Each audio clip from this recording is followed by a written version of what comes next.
Қайырлы күн баршаңызға. Бүгін сіздермен қиярдан жасалынатын өте дәмді салаттың рецептісімен бөлісемін. Қызанақтың соғында қиярды тұздықтап, сақтап осылай жасап көріңіздер. Жасалу жолы өте оңай, дәмі өте керемет болып шығады. Салатымыз тәбет ашарлықтай өте жеңіл, әрі қою тағамдармен жегенге керемет үйлеседі. Сондықтан видеоны соңына дейін көріп, менімен бірге болыңыздар. Толық құрамын, грамын, мөлшерін описание бөліміне жазып қалдырамын. Ендеше бастаймыз. Бізге қажетті заттар: помидор, болгар бұрышы. Түсінің барлығы өз қалауыңызша.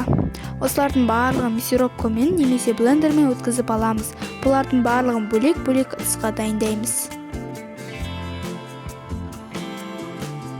Ал қиярды дәл видеодағыдай дөңгелектеп турап аласыздар. Қатты жұқа емес, қатты қалың емес, орташа көлемде турайсыздар. Жұқа болса езіліп кетеді, қалың болса дәмі онша сіңбей қалады. Орташа болса кідірлеп тұрады. Түрі де әдемі болады. Тәтті болгар бұрышын ұзынша етіп немесе төртбұрыштап турасаңыздар болады. Укроп, кинза қосамыз. Петрушка, олардың барлығын жуып кептіріп аласыздар. Майдалап, оны да турайсыздар.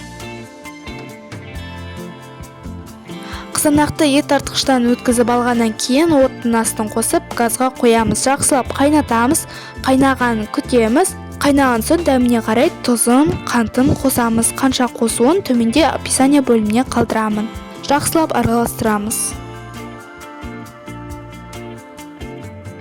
Жақсылап араластырып болғаннан кейін тәтті бұрышымызды қосамыз да барлығын жақсылап араластырамыз. Жай отта 30 минут қайнатамыз.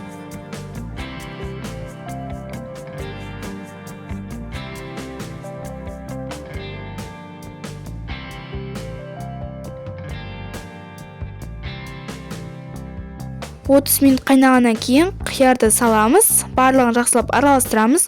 Қайнағаннан кейін қиярдың түсі басқа түске өзгереді. Толық араластырып, бір шай кесемен май құямыз. Лавр жапырағын, қара бұрышын саламыз. Қақпағын жауып 20-25 минуттай қайнатамыз.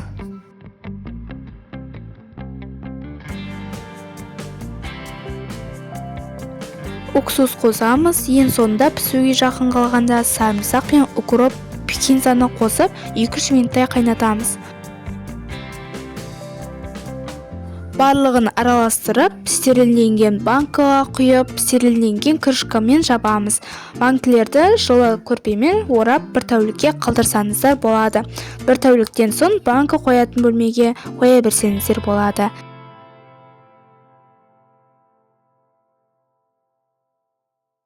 Сіздерге ұнайды деген ойдамын. Егерде видео ұнаса, арнама тіркеліп, лайк басып, комментарий қалдыруды ұмытпаңыздар.